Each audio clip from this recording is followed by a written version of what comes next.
이 아침에 주신 하나님 말씀 구약성경 시편 23편 말씀입니다. 시편 23편 말씀입니다.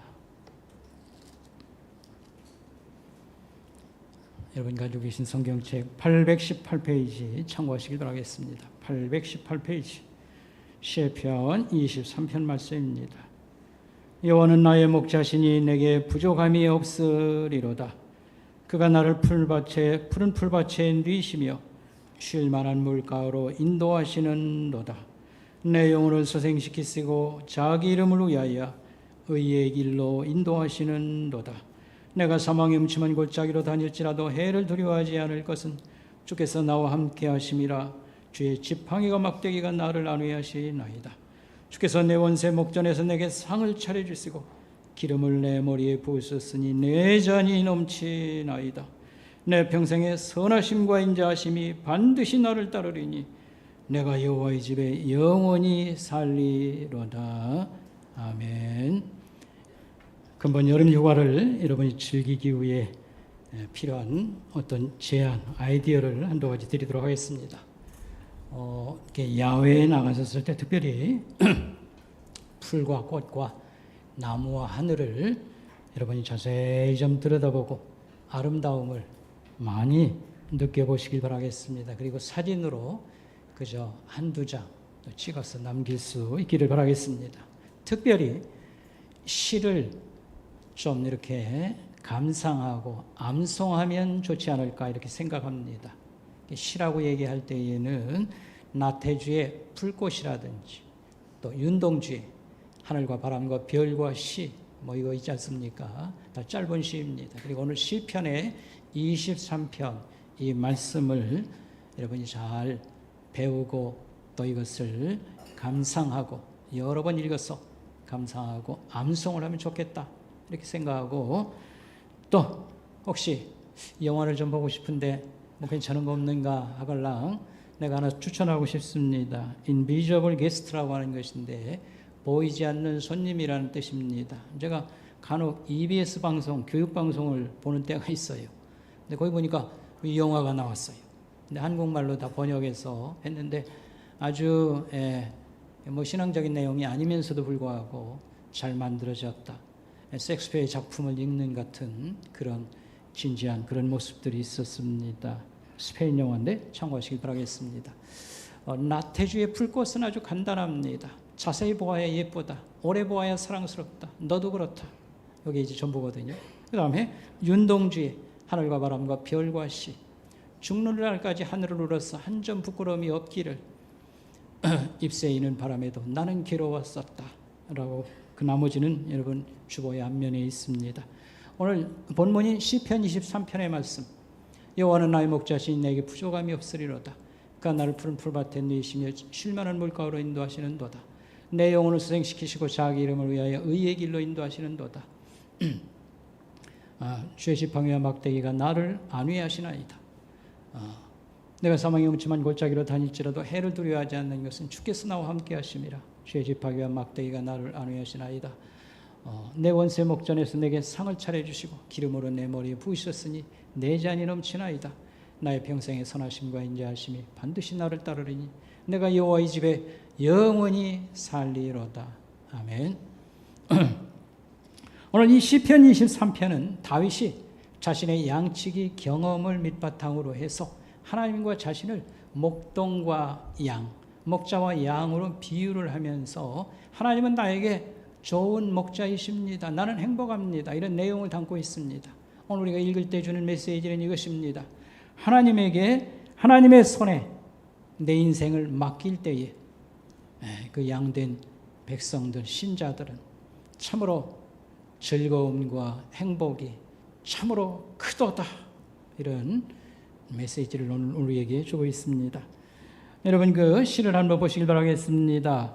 여호와는 나의 목자시니 내게 부족함이 없으리로다. 1절 말씀 부족함이 없다는 것이 시의 주제입니다. 그래서 총 주제 1절에다가 놓았습니다. 하나님은 나의 목동이신데 나는 부족한 것이 없습니다. 라고 하는 것이 부족함이 없다고 하는 것은 무슨 뜻입니까? 신자가 하나님에 대한 절대적인 신뢰입니다. 믿음을 여기 표현한 것이라고 말할 수 있겠습니다. 이 시는 1절부터 4절까지 하고 5절부터 6절까지 두 부분으로 나누어집니다.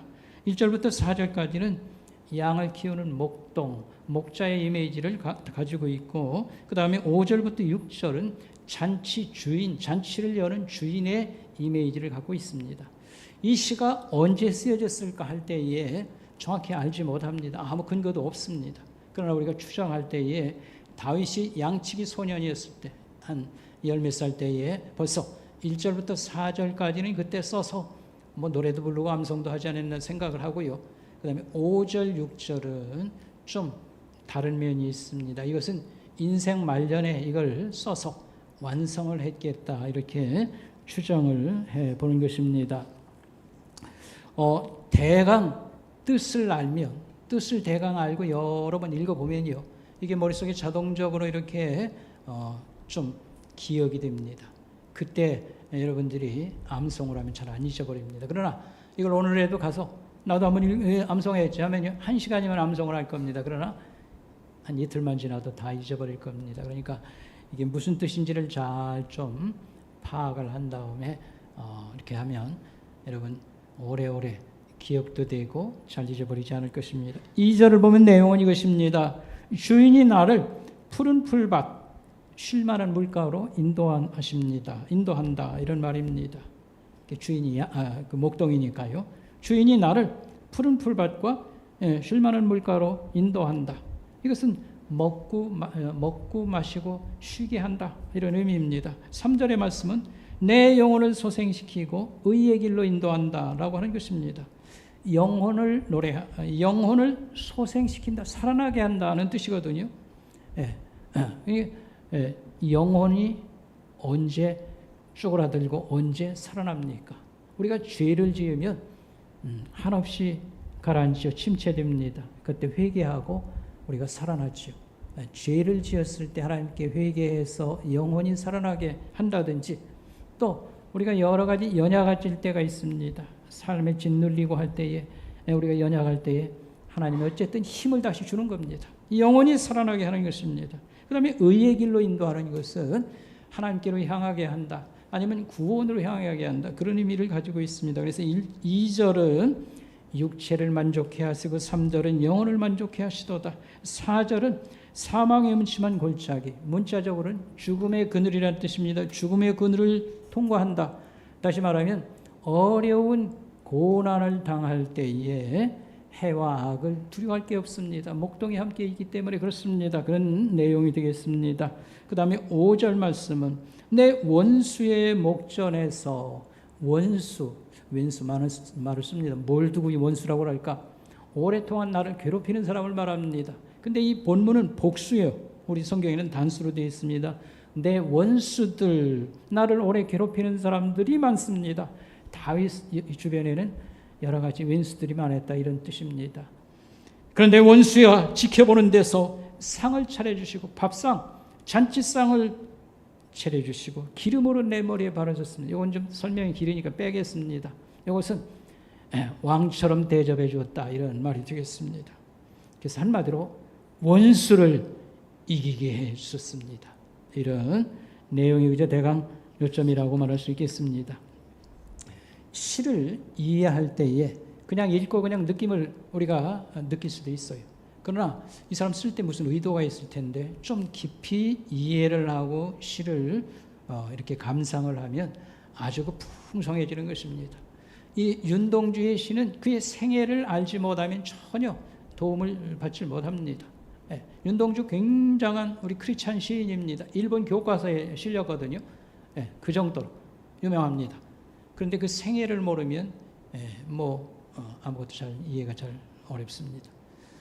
시나 문학이라고 하는 것은 항상 그 사람의 경험을 밑바탕으로 합니다. 자기가 겪어보지 않은 것을 표현할 수가 없거든요. 재료를 뭘 택하든지. 그래서 이 다윗은 시편의 절반을 썼어요. 시편의 많은 책들을 보면 제목에다가 그 상황을 설명한 경우도 있습니다. 그래서 그때 어떤 상황에서 이 시를 썼는가, 이런 걸 참고할 필요가 있는데, 이 시편 23편 역시 다윗의 생애를 좀 우리가 이해하면, 알고 있으면 이렇게 이해하는 데 많이 도움이 되겠습니다. 다윗은 성경에 그 얘기가 굉장히 사무엘상이라든지 쫙 해서 양이 많아요. 그걸 다 요약하기는 어렵습니다. 그러나 제가 몇 가지로 간추해 보도록 하겠습니다. 다윗은 이새라는 사람의 막내 아들, 8번째 아들로 태어났습니다. 30살에 왕이 되었어요. 40년 동안 왕노릇 했습니다. 그러면 30살에 왕이 되고 70살에 죽은 사람입니다. 그의 생애를 가라를 놓는 두 가지 사건이 있습니다. 왕 되기 전에 큰 사건이 있고 왕 되고 난 다음에 큰 사건이 있습니다. 왕 되기 전에 큰 사건은 뭐냐면 거인 장수 골리앗을 때려잡은 것입니다. 이래서 출세길이 열립니다. 이때 나이를 학자들은 한 17살로 보는 것입니다. 그 다음에 왕 된 다음에 큰 사건이 있습니다. 바세바와의 음란 사건입니다. 이것은 그를 몰락의 길로 문을 열어준 그런 비참한 사건입니다. 일단 우리가 다윗이 왕이 되어서 오랫동안 이렇게 했다고 하니까 글재주 주면 글도 많이 쓰는 것이지 이렇게 생각하지만 우리가 고려할 게 있습니다. 뭘 생각해 봐야 되냐면 다윗은 얼마나 고생을 좀 해봤을까 이런 생각입니다. 고생의 이력에 대한 것입니다. 다윗은 20살부터 30살까지 왕 되기 전 한 10년 가까이 정확히는 못합니다만 이때는 피난 시절이었습니다. 정치적인 그런 억압을 받는 그런 피난 시절이었습니다. 그래서 한마디로 표현하면 피눈물을 흘리는 시절입니다. 고생 직사하겠다는 뜻이죠. 왕이 된 다음에 30살부터 50살까지는 주변 국가를 정복하기 위해서 전쟁을 굉장히 많이 치렀습니다. 왕이라 할지라도 전쟁터를 지휘합니다. 목숨을 내놓고 전쟁터에 이렇게 쫓아다니는 그런 생애가 있습니다. 그 다음에 50살부터 적어도 한 10년 이상은 범죄를 저지른 후에 하나님의 따가운 채찍을 맞는 그런 고난의 시간들을 제가 겪게 되는 것입니다. 그래서 한마디로 얘기하면 다윗은 왕이니까 하나님이 자기를 만족시킨 게 많겠지 이렇게 생각하지만 우리보다 5배, 10배, 10배가 뭡니까? 많은 고생을 하며 고난의 삶을 죽지 않게 살았다는 것을 우리가 이해하는 것이 중요합니다. 그 가운데서도 하나님은 다윗에게 먹고 마시고 쉴 것을 풍족히 주셨도다. 그렇게 본인은 표현을 했습니다. 다윗이 피난 시절에 노비라고 하는 장소에 제사장이 그 당시 있었거든요. 거긴 찾아가서 빵 좀 있으면 한 덩어리 주십시오. 5개 있으면 좋습니다. 더 좋습니다. 이 정도로 배고팠습니다. 그래서 이 피난 시절은 한마디로 말하면은 배고파 죽느냐, 그 다음에 붙잡혀 죽느냐 이런 고난을 겪어야 되는 그런 때입니다. 붙잡혀 죽느냐, 굶어 죽느냐. 자, 그런데 그 시절에 어떤 사건이 있었냐면요, 다윗을 또 찾아오는 사람이 있어요. 자기 한 몸뚱이 피신하려고요. 국경을 넘어서 외국에도 가 있었고요. 굴에 숨기도 하고 멜짓을 다 하는데 먹을 것도 없고 그 다음에 숨겨줄 사람도 없는 자기를 찾아와요. 자기 지도자라고 생각해서 그랬는지 상담을 하러 왔는지는 찾아와요. 그럴 때 다윗은 나도 지금 내 몸뚱이 건사하기 어렵다. 먹을 게 없어 이렇게 참 다급하다. 그렇게 하지 아니하고 사람을 만나서 얘기를 들어주고 없는데도 나눠 먹습니다. 그러다 보니까 사람들이 자꾸 찾아와요. 그래서 이 피난 시절에 400명, 많게는 600명이 따라다니면서 피신 생활을 합니다. 그렇다고 하면 여러분 어떻습니까? 하나님은 먹고 마시고 쉬는데 부족함 없습니다. 그렇게 표현할 수 있지 않겠습니까? 다윗은 또한 사망의 음침한 골짜기로 지나갈 때 하나님이 나를 보호해 주셨다고 말했습니다. 사울 왕이 그를 잡으려고 정치적으로 박해를 할 때에 보통 2,000명, 3,000명 병사를 풀어놔가지고 수색을 하는 겁니다.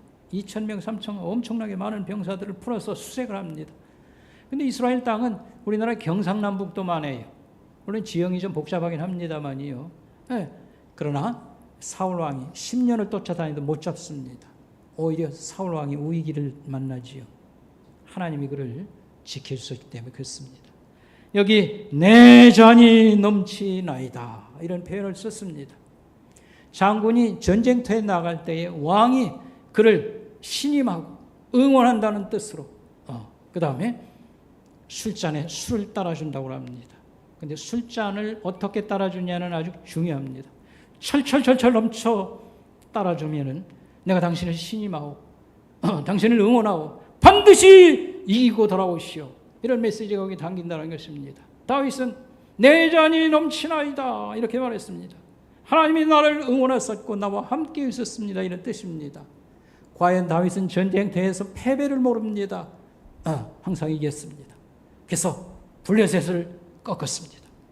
그리고 시리아, 아람을 꺾었습니다. 대대의 이스라엘의 원수들입니다. 그리고 마지막까지 저항했던 암몬을 굴복시켰습니다. 이 소바왕의 지원을 받기 때문에 암몬 왕이 끝까지 저항을 했는데 우리아 장군을 거기서 잃고 그런데 제압을 하지요. 모압이나 에돔이나 만만치 않은 상대들이나 다 이겼습니다. 여러분, 블레셋을 꺾은 것은요 정말 기적 같은 일입니다. 다윗으로부터 500년 전 사람이 모세예요. 모세. 여러분, 모세가 출애굽할 때 이스라엘 백성들 입고 나올 때 하나님께서 어느 길로 갈 거냐? 블레셋 길로는 가지 말라. 블레셋은 당시에 철기 문화를 제일 일찍 받아들였어요. 가장 강력한 무기를 가지고 있습니다. 이길 나라가 없어요. 다윗이 거인 장수 골리앗을 철기 무기가 아니라 물맷돌로 급소를 맞춰서 때려잡은 것입니다. 그래서 꺾어놓았습니다. 뿐만 아니라 주변 나라들 온전히 정복했습니다. 하나님은 양치기 소년 이스라엘의 두 번째 왕이 되게 하셨고 그 다음에 제일 강력한 그런 나라로 이스라엘을 이렇게 세우셨으니 하나님을 향하여 나는 부족함이 없습니다. 내 잔이 넘치나이다. 이렇게 말할 수 있지 않겠습니까? 가장 중요한 얘기는 내 얘기지요. 우리들 얘기. 지금부터가 중요합니다. 하나님은 다윗에게 좋은 목자이셨는데 나에게도 하나님은 좋은 목자이신가? 라고 하는 것입니다. 오늘 여러분들이 여기에 대해서 잘 듣고 답변을 하셔야 됩니다. 하나님은 나에게 좋은 목자이십니다. 선한 목자이십니다. 그런 거 아닌가? 답변을 해야 된다 이런 뜻입니다. 좋은 목자는 양들에게 먹고 마시고 쉴 것을 풍족히 제공한다라고 했습니다. 좋은 목자는 양들에게 먹고 마시고 쉴 것을 풍족히 제공한다 이렇게 말을 했습니다. 우리나라는 기후를 분류할 때요. 괴펜이라는 학자가요. 11개로 나눴습니다. 그때 우리나라는 온대, 습인 기후라 이렇게 얘기합니다. 습인이라는 말은 눈비가 많이 온다 이 뜻입니다. 눈비가 많이 오면 우리가 지금 겪고 있지요. 장마철. 이제 그 결과가 뭐냐면 봄부터 가을까지 어디서나 푸른 풀을 만날 수 있습니다. 푸른 풀. 시골에서 농사 짓는 사람은 이 장마철 되면 이 풀이 왼수라고 그래요. 풀 때문에 농사 못 짓는다. 이스라엘은 그러나 건기와 우기로 나눠져 있습니다. 비 오는 때가 우기인데 언제만 비가 오냐면 겨울에만 비가 와요. 그때만 풀이 있습니다. 푸른 풀이 있습니다. 목자의 하는 일은 뭐냐면 봄부터 푸른 풀을 찾아 나서는 겁니다. 그래서 양떼를 몰고 높은 산꼭대기 그쪽에 가면 풀이 남아있을까? 푸른 산꼭대기, 푸른 풀을 찾기 위해서. 아니면 저 북쪽이 물이 많은데 북쪽으로 멀리 여행을 떠나는 것이죠. 그래서 이스라엘의 그 좋은 목자라는 것은 하는 일이 대표적으로 첫째는 푸른 풀을 찾고 물이 이제 푸른 풀이 끊어지면 마른 풀을 먹입니다. 그러나 양을 굶겨 죽이지 않는 것이 이 목자의 할 일인데 이스라엘의 목동들은 매우 고달픈 사람들이다. 그렇게 말할 수 있겠습니다. 우리에게 적용하겠습니다.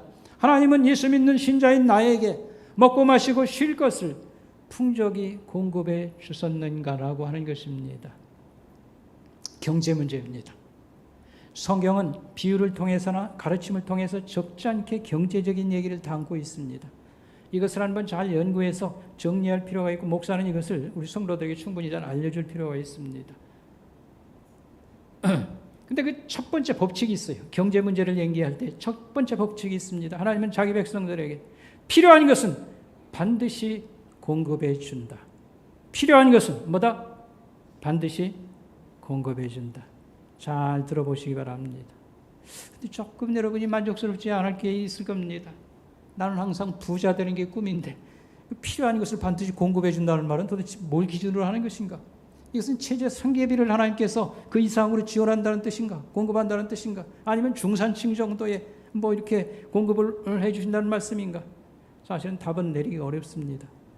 다음 달 8월 달에 제가 설교할 때에 바로 이 경제 문제에 대해서 알고 싶은 것을 모두 다 말할 수는 없습니다만 중요한 것을 말씀드리길 원하니까 이제 8월 끄트머리는 휴가도 이제 다 빼고 여러분들이 잘 들으면 좋겠습니다. 하나님은 제1법칙, 자기 백성들에게 필요한 것은 반드시 공급한다. 낮은 카트라인으로 얘기하자면 굶어 죽이지 않는다. 그렇게도 될 수 있습니다. 어쨌든 다음 시간에 더 충분히 설명하도록 하고요. 특별히 이 경제 문제를 생각할 때 꼭 더불어 같이 생각해야 될 게 있습니다. 그게 바로 뭐냐면 하나님이 우리에게 영적인 것을 먹인다고 하는 사실입니다. 영적인 양식을 우리에게 먹인다는 말씀입니다. 예수님은 이렇게 말했습니다. 사람이 떡으로만 살 것이 아니요 하나님 입에서 나오는 모든 말씀으로 살 것이니라. 마태복음 4장 4절 말씀입니다.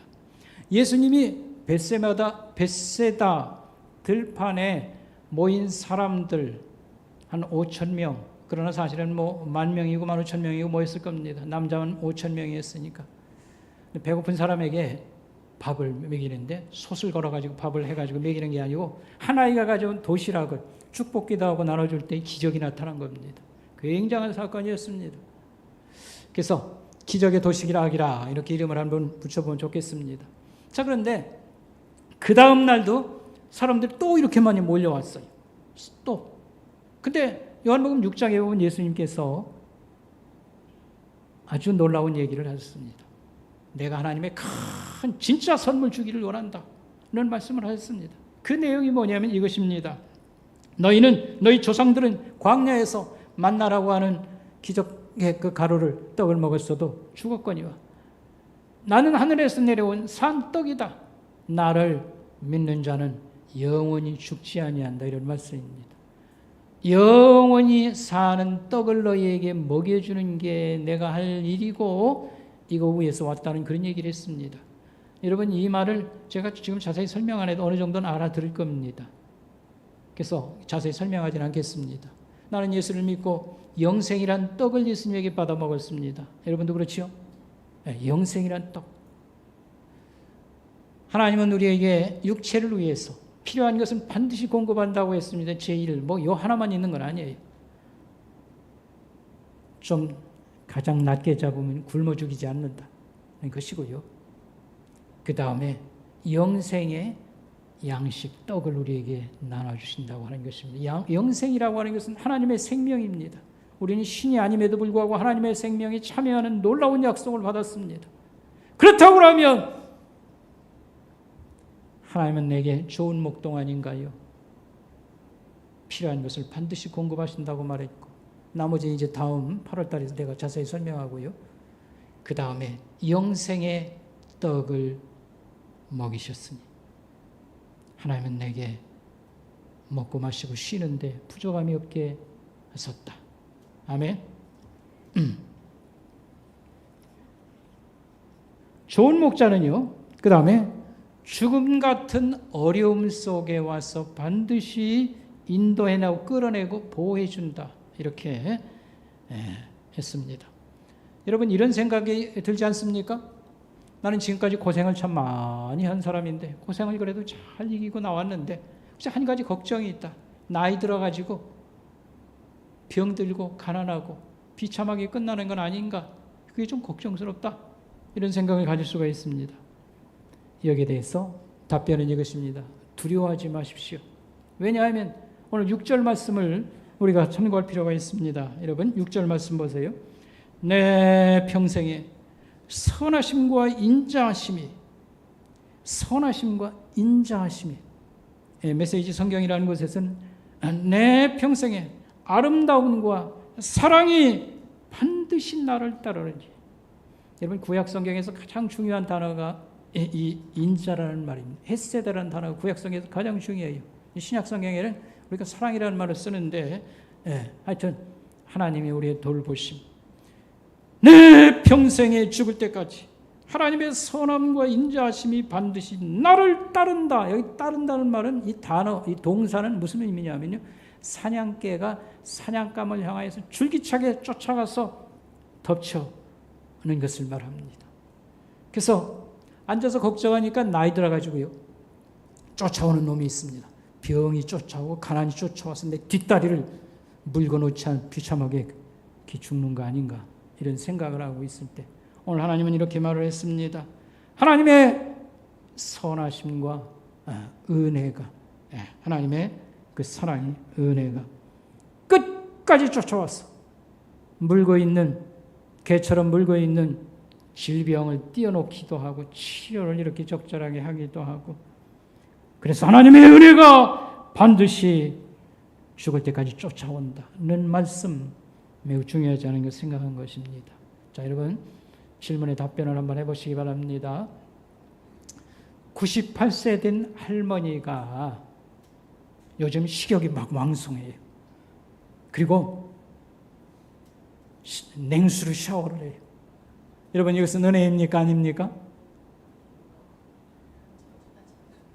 98세 된 할머니가, 젊은 사람들이 요즘 더워가지고 식욕이 떨어지는데 식욕이 막 왕성해요. 그 다음에 찬물로 막 샤워를 하세요. 이것은 은혜입니까 아닙니까? 은혜가 아니다. 그 답변이, 난 여기에 대해서 정답이라는 거 없지만 지금 우리 김혜옥 권사님 얘기한 건 만약에 말씀이 맞다고 생각해요. 그러죠. 98세 정도면 기운이 좀 빠지고 밥맛이 좀 없어야 돼요. 천당은 언제 가시려고, 저 좋은 천당을. 이게 서서히 준비를 해야 되는 거 아닙니까? 98세 되면 밥맛이 없어지고, 그 다음에 기운도 빠지고, 저 좋은 천국 가려고 이제 서서히 이제 육체적인 준비를 해야 이게 하나님 은혜 아닙니까? 그래서 성경이 말한 것처럼 내 몸은 쇠약에 갈지라도 내 속에 있는 영혼이 하나님께서 주는 기쁨을 가지고 있도다. 그리고 하나님은 나에게 이런저런 모양으로 그래도 젊은 사람 이상으로 신앙은 여전히 왕성하다. 뭐 이렇게 해야 그게 은혜가 아니겠습니까? 아멘? 98세 샤워하고 싶어요, 찬물로. 식욕이 왕성하고 싶어요. 손자들한테도 미움받아요, 그러면. 젊어서는 왕성하고 일 많이 하고, 늙어서는 서서히, 늙어서도 여전히 병 하나 없이 그냥 막 뭐 해달라고 하는 거 있지 않습니까? 이것은 우리의 성경을 이해하지 못하는 게, 이건 우리의 운명이에요. 가난과 병, 이건 누구에게나 찾아오는 거고요. 늙을 때 평생 버린 거 많이 썼잖아요. 그러나 우리 국가가 지금 선진국 소리 하는데 최저 생계는 보장하지 않습니까? 여러분, 우리가 마음을 조금 작게 마음 먹으면요, 이제 감사할 게 더 많은 거고 찬송이 더 많다고 생각합니다. 어떤 고난이 닥쳐와도 하나님 자녀들에게 일어나는 모든 일들은 하나님의 손 안에 있습니다. 어떤 일이라도 그 누구라도 하나님의 손 안에서 그들을 빼앗아 갈 자가 없습니다. 하나님의 보호와 섭리 아래 있다는 뜻입니다. 그의 은혜가 끝까지 쫓아와서 병을 띄어놓을 건 띄어놓고 치료를 할 것은 치료해 줘서, 이 노인이 완벽한 치료가 되는 날이 무슨 날입니까? 천국에 발디려는 날이죠. 그래서 그리스도인은 마지막 순간 죽음이 올 때에도 천사가 먼저 오고 하나님의 영광이 같이 와서 하나님 집에 영원히 살게 하는 것입니다. 아멘. 마지막 한 가지입니다. 좋은 목자는 양보다 항상 먼저 간다. 좋은 목자는 항상 누구보다 먼저 간다? 양보다 먼저 간다. 그래서 미래를 준비하는 것입니다. 우리가 어디를 가든지 무슨 일을 하든지 하나님은 이미 그곳에 와 계십니다. 이걸 생각하면 정말 감동적이고 우리가 어떤 처지에서도 기쁠 것입니다. 야곱은 그 형을 속이고요, 도망쳐 나와서 들에서 돌베개를 박고 잠을 잡니다. 그 밤에 하나님이 그에게 찾아오셔서 만나주셨습니다. 그 인생에 대한 여러 하나님의 계획을 또 말씀해 주십니다. 아침에 눈을 떴습니다. 아, 여기도 하나님이 계신데 나 그거 몰랐네, 이렇게 말했습니다. 우리가 자신의 잘못된 선택을 하거나 또 또는 헤매일 때에도 하나님 그곳에 먼저와 계셔서 기다리시고 안내하시도다. 마가복음 14장에 있는 말씀은 예수님의 마지막 최후의 만찬 식사를 제자들과 함께 하시고 겟세마네 동산에 올라가는 기도하는 얘기가 거기 여기가 나옵니다. 그때 예수님이 마지막 하신 말씀은 이것입니다. 너희가 나를 버리리라. 기록하기를 목자를 치매 양이 흐트러질 것이라는 말씀이 이루어질 것이다. 그러나 내가 살아난 후에 너희보다 먼저 갈릴리에 갈 것이다 라고 말씀했습니다. 이때에 베드로는 이 말씀을 듣고 큰 소리로 말했습니다. 다른 사람이 다 선생님을 버릴지라도 나는 버리지 않습니다. 얼마나 대단합니까? 그러나 예수님은 베드로 자신을 보다도 베드로를 더 잘 알았습니다. 예수님은 이렇게 말했습니다. 내가 오늘 밤 닭이 2번 울기 전에 3번 나를 부인할 것이라 이렇게 말했습니다. 그날 밤 어떤 일이 일어났습니까? 몇 시간 후에 제자들은 모두가 다 열정적으로 우린 주를 부인하지 않겠다고 다짐을 했는데 그 맹세는, 그 다짐은 연기처럼 사라지고 호언장담하던 대표 주자 베드로는 어떻게 되었습니까? 얻어맞은 개처럼 예루살렘 거리 땅바닥에 무릎 꿇고 그 다음에 땅을 치면서 통곡을 했습니다. 내가 선생을 모른다고 부인하고 저주하다니 이런 일은 있을 수도 없고 이해가 되지도 않는다. 그러나 이런 일을 자기가 행한 거리요. 그러면서도 엉엉 울면서 마지막 소망의 말씀이 하나 떠올랐습니다. 내가 살아난 후에 너희들보다 먼저 갈릴리에 가 있을 것이다 라고 하는 말씀입니다. 우리가 이 성경 말씀을 읽을 때에 잘 살펴보면, 묵상을 하면 소름 끼칠 정도로 놀라운 말씀입니다. 너희가 나를 못 믿어가지고 다 버리고 달아나는데 나는 살아난 후에 너희보다 먼저 갈릴리에 가 있을 것이라고 말씀했습니다. 이 갈릴리에 가 있다고 하는 말씀은 무슨 말씀입니까? 여기에는 놀라운 약속의 말씀이 담겨 있습니다. 너희가 다 나를 버리고 떠날 것이다. 불리하면 나를 버리고 다 주랭랑 치고 도망갈 것이다. 나를 부인하고 배신하고 내게 죄를 지을 것이다. 그러나 나는 분명히 알아라. 너희와 같지 않다라고 하는 걸 말씀했습니다. 나는 너희 곁에 분명히 있을 것이고 그 다음에 너희보다 먼저 갈릴리에 가서 너희를 기다릴 것이다. 그리고 나는 너희를 용서할 것이고 내가 갈릴리에 가는 이유는 무엇이냐? 너희의 잘못을 따지기 위해서, 추궁하기 위해서 갈릴리에 가는 것이 아니고 너희에게 부름을 주었던 그 사명을 다시 잘 추스려서 그 길을 계속하게 하기 위해서 준비시키러 간다고 말씀을 했습니다. 그나버지 얘기는 여러분이 알고 있으니까 자세히 설명하지 않겠습니다. 오늘 우리는 어떻습니까? 사실 너무 계산이 빨라요. 우리는 생각할 겨를도 없습니다. 어느 쪽이 예수 믿는 쪽에 서야 되나, 안 믿는다고 처신해야 유리할까, 이런 생각을 하고 조금만 손해나면 주랭랑을 치고요. 예수님 그렇게 중요하냐, 내가 살고 봐야지, 이런 식으로 처세를 합니다. 그래서 우리 자신을 너무도 잘 압니다. 나같이 비참한 사람, 이 신앙이라고 보잘것도 없고 행실이라고 이러는데 과연 하나님께서 천국문에서 나를 받아주실 것인가? 나를 모른다고 잡아떼지는 않을 것인가? 그러나 여러분, 우리가 넘어진 데서 다시 일어나고 예수님을 끝까지 따르고 예수님을 사랑할 수 있길 바라겠습니다. 하나님은 그에게 자기의 인생을 맡길 때에 순수한 그런 진실한 믿음으로 부탁을 하면 그를 절대로 버리지 아니하시는 것입니다. 오늘 말씀의 결론을 맺도록 하겠습니다. 여름 휴가를 여러분들이 산에서도 보내고 강에서도 보내고 집에서도 보내고 할 것입니다. 그런데 특별히 시를 한번 잘 감상하고 암송을 한번 해보시면 어떻겠는가, 이런 제안을 하고요. 나태주의 풀꽃, 윤동주의 하늘과 바람과 별과 시, 다 짧은 시입니다. 그러나 다 예수 믿는 사람들이고 여기에는 엄청난 그런 영감이 있다고 하는 것, 특별히 다윗의 시편 23편을 알고 묵상하면 우리가 눈물 없이 이 시를 읽는다고 하는 것은 말이 되지 않을 정도로 하나님 우리에게 선한 목자이십니다. 무조건 암송하려고 하지 말고 우리가 이 뜻을 묵상하고 읽으면서 암송할 수 있길 바라겠습니다. 좋은 목자는 양이 먹고 마시고 쉬는 것을 풍족하게 해주십니다. 좋은 목자는 죽음 같은 어려움 당할 때에 반드시 찾아와서 안내하고 돌봐줍니다. 좋은 목자는 양 떼보다 항상 먼저 가 계십니다. 다윗에게 하나님은 좋은 목자였습니다.